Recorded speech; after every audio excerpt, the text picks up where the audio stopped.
नमस्कार मित्रों।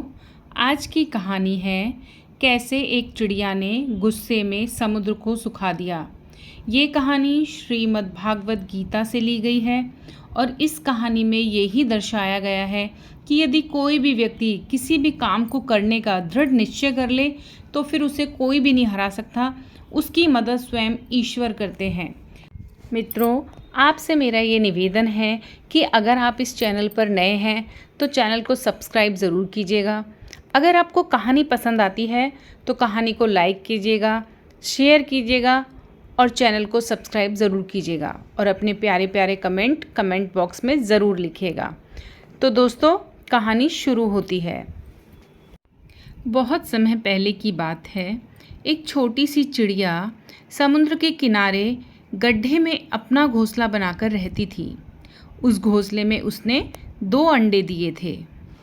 जैसे ही सुबह होती वह गौरैया रोज दाना लेने के लिए उड़ जाती और शाम को वापस आती। एक दिन दाना चुनकर जब चिड़िया घर अपने वापस आई तो उसने देखा कि घोंसले में उसके अंडे नहीं हैं। वह घबरा गई। घबराकर उसने इधर उधर देखा पर उसे कहीं कुछ भी ना मिला। तब गौरैया ने बड़े ही विनीत भाव से समुद्र से पूछा कि हे समुद्र, क्या तुमने मेरे यहाँ पर जो अंडे रखे थे देखे हैं? तो समुद्र ने बड़े ही इठलाते हुए उत्तर दिया कि तेरे अंडों से मुझे क्या मतलब, मैंने नहीं देखे। इस तरह समुद्र के जवाब देने पर चिड़िया को ये लगा कि ज़रूर इसने ही मेरे अंडे लिए हैं। वह समुद्र से बोली कि तुमने ही मेरे अंडे लिए हैं क्योंकि तुम्हारे सिवाय यहाँ और कोई भी नहीं है। चिड़िया बार बार समुद्र से बोलने लगी कि तुम ही बताओ, यहाँ जब कोई और नहीं है तो कौन अंडे ले सकता है? मेरे अंडे तुम ही ने चुराए हैं, अब तुम ही मुझे मेरे अंडे वापस करोगे। समुद्र हंसते हुए बोला, अहंकार में हंसते हुए बोला कि तुम्हारे अंडों से मुझे क्या मतलब है? मुझे नहीं पता तुम्हारे अंडे कहाँ हैं, ढूंढ सकती हो तो ढूंढ लो। गौरैया गुस्से में बोली कि मेरे अंडे वापस करो, नहीं तो मैं तुम्हारे पूरे समुद्र के पानी को सुखा दूंगी।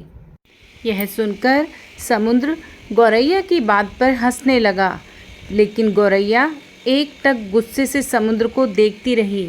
समुद्र की लहरें आती और जाती, परंतु गौरैया एकटक उसे देखती रही। गौरैया गुस्से में बोली कि समुद्र, तुम ऐसे नहीं मानोगे, अब मैं तुम्हारा सारा पानी सुखाकर ही रहूँगी। समुद्र से ऐसा कहकर गौरैया अपनी नन्ही सी चोंच में पानी भरती और उसको बाहर आकर डाल देती। ऐसा करते करते सुबह से शाम हो गई, लेकिन वह गौरैया थकी नहीं, निरंतर अपने काम में लगी रही। शाम को उसके सारे पक्षी मित्र उससे मिलने आए और बोले कि गौरैया, आज तुम दाना चुगने क्यों नहीं आई? गौरैया बहुत गुस्से में थी। उसने कोई उत्तर ना दिया, बस वह अपने काम में लगी रही। चोंच में पानी भरती और किनारे पर आकर डाल देती थी। पक्षियों ने गौरैया को बहुत समझाया कि यह कार्य असंभव है, कोई भी समुद्र के पानी को नहीं सुखा सकता। लेकिन गौरैया बोली कि मैंने ये प्रण लिया है कि मैं इस समुद्र के पानी को सुखाकर ही रहूँगी और अपने अंडों को निकाल कर ही रहूँगी। ऐसे दृढ़ निश्चय के साथ वह गौरैया अपने काम में लगी रही। जब थोड़ा थक जाती तो थोड़ा सा रुक जाती, फिर अपने काम में लग जाती। चोंच से पानी निकालने का यह सिलसिला 3-4 दिनों तक लगातार चलता रहा। अब गौरैया थोड़ी सी शक्तिहीन होने लगी थी, वह थकने लगी थी। गौरैया की ऐसी हालत को देखकर सभी प्राणी, पशु पक्षी सब उसकी चिंता करने लगे। सारे पक्षी मिलकर पक्षियों के राजा गरुण देव के पास पहुँचे और बोले कि हे गरुण देव, ये नन्ही सी चिड़िया अपनी ज़िद पर अड़ी है। इसने प्रण किया है कि यह समुद्र के पानी को सुखाकर ही रहेगी। इसको ऐसा लगता है कि समुद्र ने इसके अंडे चोरी कर लिए हैं, इसीलिए यह अपने अंडों को पाने के लिए निरंतर प्रयास कर रही है। यह सब सुनकर गरुण देव समुद्र तट पर पहुँचे और गौरैया से बोले कि हे गौरैया, क्या हम तुम्हारी कुछ मदद कर दें? हमारी चोंच तुम्हारी चोंच से थोड़ी बड़ी है। गौरैया गुस्से में बोली कि नहीं, ये मेरा काम है, आप मुझे मेरा काम करने दें। मुझे किसी की मदद नहीं चाहिए।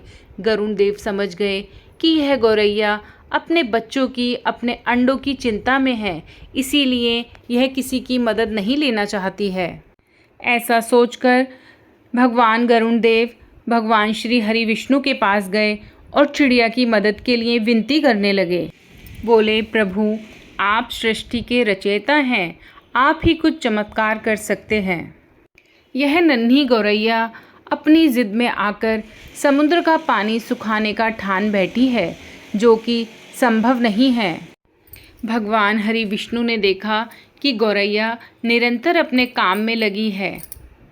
उसके दृढ़ निश्चय को देखकर, उसके आत्मविश्वास को देखकर भगवान श्री हरि विष्णु ने समुद्र देव से पीछे हटने के लिए प्रार्थना की और उसके अंडों को वापस करने के लिए कहा। भगवान की आज्ञा मानकर समुद्र पीछे हट गया। तब गौरैया ने अपने अंडों को निकाल लिया और प्रसन्न होकर बोली कि देखो मैंने कर दिखाया, मैंने समुद्र को सुखा दिया। इस कहानी से हमको यह शिक्षा मिलती है कि कोई भी कार्य छोटा या बड़ा नहीं होता है। अगर हम दृढ़ निश्चय कर लें तो किसी भी असंभव कार्य को भी हम संभव कर सकते हैं ईश्वर की कृपा से।